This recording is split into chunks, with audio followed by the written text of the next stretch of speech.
আসসালামু আলাইকুম। আজকের ক্লাসে আমরা দেখব হচ্ছে অ্যাড অ্যাঙ্কর পয়েন্ট টুলের কাজ। তো আমরা গত ক্লাসে দেখছিলাম হচ্ছে পেন টুলের কাজ। তো আজকে আমরা দেখব পেন টুলের ভিতরে যদি আমরা রাইট বাটন ক্লিক করি আমাদের মাউসের, তাহলে আমাদের দেখতে পারবো পেন টুলের নিচে আছে আমাদের অ্যাড অ্যাঙ্কর পয়েন্ট টুল। তো আজকে আমরা দেখব অ্যাড অ্যাঙ্কর পয়েন্ট টুলের কাজ কি। তো অ্যাড অ্যাঙ্কর পয়েন্ট টুল কিভাবে কাজ করে, আমরা যদি এখান থেকে একটা রেক্টেঙ্গুলার নিচে থেকে রেক্টেঙ্গুলার নেওয়ার পরে জাস্ট ক্লিক দিয়ে একটা রেক্টেঙ্গুলার নিয়ে নিলাম। তো এই রেক্টেঙ্গুলারে আমরা যদি দেখতে চাই অ্যাঙ্কর পয়েন্ট কয়টা, তো ডিরেক্ট সিলেকশন টুলে আমরা ক্লিক দেওয়ার পরে কিন্তু আমরা যদি সিলেক্ট করি তাহলে দেখতে পারবো এই যে একটা দুইটা তিনটা চারটা অ্যাঙ্কর পয়েন্ট। তো আমরা চাচ্ছি এখানে আরেকটা অ্যাঙ্কর পয়েন্ট আমরা অ্যাড করবো। কিভাবে অ্যাড করবো, জাস্ট পেন টুলের ভিতরে যাওয়ার পরে রাইট বাটন ক্লিক করলে আমরা দেখতে পারবো অ্যাড অ্যাঙ্কর পয়েন্ট টুলের কাজ। তো এখানে add anchor point tool click দেওয়ার পরে আমরা এই মাঝখানে একটা ক্লিক দিলাম। তো আমাদের এখন অ্যাঙ্কর পয়েন্ট কয়টা, জাস্ট সিলেক্ট করলে দেখতে পারবো একটা দুইটা তিনটা চারটা পাঁচটা অ্যাঙ্কর পয়েন্ট। তো আমরা ইচ্ছা হলে কি করতে পারি, ডিরেক্ট সিলেকশন টুলের মাধ্যমে জাস্ট ওই অ্যাঙ্কর পয়েন্টটাকে ক্লিক করে উপর দিকে কিন্তু ড্র্যাগ করতে পারি। দেখছি উপর দিকে নিয়ে গেছে, আমাদের অ্যাঙ্কর পয়েন্ট কিন্তু আর বাইরে গেছে। আমরা যাচ্ছি এইদিকে একটা বাড়াবো অ্যাঙ্কর পয়েন্ট। তো আমরা কি করব, আমরা জাস্ট আমাদের এইগুলাকে একটু মোটা করে নিই, লাইনটাকে একটু মোটা করে নিই। তো আমাদের অ্যাঙ্কর পয়েন্ট টুল আছে, অ্যাঙ্কর পয়েন্ট আছে আমাদের এখন হচ্ছে একটা দুইটা তিনটা চারটা পাঁচটা। তো আমরা যাচ্ছি এই পাশে আরেকটা অ্যাঙ্কর পয়েন্ট বাড়াবো, এই পাশে একটা বাড়াবো, এই পাশে একটা বাড়াবো। তো কিভাবে, তো আমরা অ্যাড অ্যাঙ্কর পয়েন্ট টুলে যাওয়ার পরে যদি এর মাঝখানে একটা ক্লিক দিই, এর মাঝখানে একটা ক্লিক দিলে আমরা বুঝতে পারবো এরকম অ্যাড হয়ে যাবে অ্যাঙ্কর পয়েন্টগুলো। জাস্ট এখানে একটা ক্লিক দিই। তো এখন আমরা ডিরেক্ট সিলেকশন টুলের মাধ্যমে যদি সিলেক্ট করি তাহলে দেখতে পারতেছি এই যে আরো দুইটা তিনটা কিন্তু বাইরে গেছে। জাস্ট আমরা ইচ্ছা মতো এখানে শুধুমাত্র একটাকে সিলেক্ট করে যদি ড্র্যাগ করি এটা বাড়বে, আবার এটাকে সিলেক্ট করি, সরি এটা সরে গেছে। তো আমরা আবার এটাকে আবার সিলেক্ট করে এদিকে ড্র্যাগ করি, তো এখানে বাইরে যাবে। এখানে সিলেক্ট করি, এখানে ড্র্যাগ করি, তো এখানেও কিন্তু বাইরে গেছে। বুঝতে পারছি। তো আমরা কিন্তু ইচ্ছা মতো আমাদের অ্যাঙ্কর পয়েন্টগুলো এখানে অ্যাড করতে পারতেছি। তো আসি।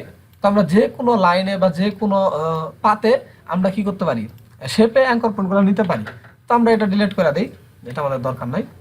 তো আমরা করছি কি, আমরা এখন একটা লাইন ক্রিয়েট করবো। ঠিক আছে, জাস্ট পেন টুলের মাধ্যমে একটা লাইন নেই, এখান থেকে এই পর্যন্ত একটা লাইন নিলাম। তো লাইন নেওয়ার পরে আমরা কি করবো, চাচ্ছি লাইনের অ্যাঙ্কর পয়েন্ট হচ্ছে কিন্তু আমাদের দুইটা বর্তমানে, এই যে একটা ফার্স্ট পয়েন্ট আর একটা লাস্ট পয়েন্ট, ঠিক আছে দুইটা পয়েন্ট। তো চাচ্ছি আর ভিতরে আরেকটা অ্যাঙ্কর পয়েন্ট অ্যাড করি। তো আমরা যাই এখান থেকে রাইট বাটন ক্লিক করি, এখন অ্যাড অ্যাঙ্কর পয়েন্ট টুলে জাস্ট ক্লিক দেওয়ার পর আর ভিতরে একটা ক্লিক দিলে আমাদের একটা অ্যাঙ্কর পয়েন্ট কিন্তু অ্যাড হয়ে যাবে। এখন ইচ্ছা হলে কি করতে পারি, আমরা লাইনটাকে ভাঙতে পারি। তাই অ্যাঙ্কর টুলের মাধ্যমে আমরা কি করতে পারি, লাইনগুলোকে ভাঙতে পারি বা হচ্ছে আলাদাও করতে পারি, ডিলিট করতে পারি ইচ্ছা করলে। জাস্ট আবার ইচ্ছা করতেছে আমি এই পাশে একটু ডিলিট করে দেবো, জাস্ট এই অ্যাঙ্কর পয়েন্টটাকে সিলেক্ট করে ডিলিট, তাহলে আমার এই পাশে একটু ডিলিট হয়ে যাবে, কোনো সমস্যা নেই। অ্যাঙ্কর পয়েন্ট টুলের সুবিধা হচ্ছে আপনাকে অ্যাঙ্কর পয়েন্টগুলো অ্যাড করাবে এবং আপনি যে কোনো জায়গায় এটা কি করতে পারবেন, ব্যবহার করতে পারবেন, কোনো সমস্যা নাই। তো এটা ডিলিট করে দিই। তো আবার আমি এইদিকে আসি। না, আমরা শুধুমাত্র যেদিন যে ক্লাসটা দেখাবো ওই একটা টুলের উপরেই দেখাবো, যেন কেউ নির্দিষ্ট আকারে সেই টুলের অনুযায়ী দেখতে পারে, সবগুলা দেখাবো না। তো আরও কাজ করতে পারি আমরা, যেমন হচ্ছে পলিগন শেপ নিতে পারি, স্টার শেপ নিতে পারি। তো আমরা একটা স্টার এখান থেকে কিন্তু বানাতে পারি পেন টুলের সাহায্যে।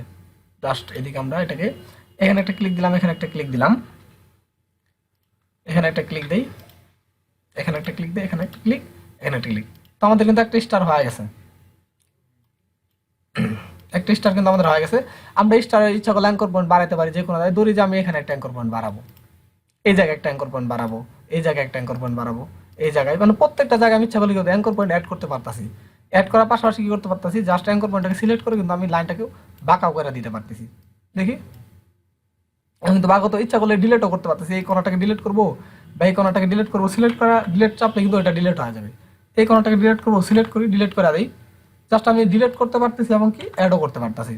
আবার ইচ্ছা করলে অ্যাঙ্কর পয়েন্টগুলো অ্যাড করতে পারবো, যেমন হচ্ছে অ্যাড অ্যাঙ্কর পয়েন্টে যায় আমি এখানে একটা ক্লিক করলাম, এখানে অ্যাড করলাম। আবার ডিরেক্ট সিলেকশন টুলের মাধ্যমে এই কর্নারটা ধরে আমি এইদিকে নিয়ে এসে বললাম। তো কি করতে পারি, এটার সুবিধা কিন্তু আমার আছে অ্যাঙ্কর পয়েন্ট টুলে। তো হয়তো আজকের ক্লাসটা আপনারা বুঝতে পারছেন তো কিভাবে anchor point tool add anchor point tool কিভাবে কাজ করে। তো আজকের ক্লাসটা এই পর্যন্তই, সবাই ভালো থাকবেন, আসসালামু আলাইকুম।